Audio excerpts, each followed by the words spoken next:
বর্তমানে সেই ওড়নাটা জান্নাতের মধ্যে আল্লাহ রাইখা দিয়েছে। আলী চমকে উঠছে, ওড়নাটা কিনে বর্তমানে কোন জায়গায়? কথা কয় না, কোন জায়গায়?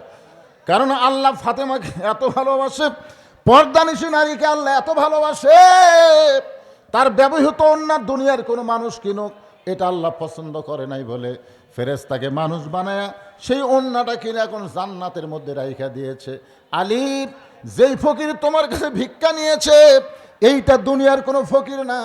আল্লাহর কোরআনকে তুমি কত ভালোবাসো। লিয়াবলুয়াকুম আইয়ুকুম আহসানু আমালা, তোমার সুন্দর আমলের পরীক্ষা হলো। তুমি হাসান হোসেনের দিকে খেয়াল না করে আল্লাহর কোরআনকে বিশ্বাস করে পাবার আশায় ফকিরকে 6টা দিরহাম দান করেছ। ওই ফকির ফকির না, ওই ফকির হলো আল্লাহর ফেরেশতা। ওই 6টা দিরহাম আল্লাহর কাছে গিয়ে আবার জমা দিছে। জোরে কর সুবহানাল্লাহ। আল্লাহ তাকায় দেখে ফেরেশতার মন খারাপ। আল্লাহ বলে, ফেরেশতা মন খারাপ কেন?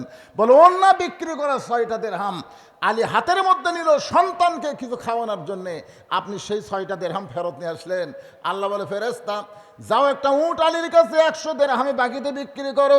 রাসূল বলে, আলী ওই ফেরেশতা উট আলা হয়ে তোমার কাছে 100 দিরহাম বাকিতে উটটা বিক্রি করলো।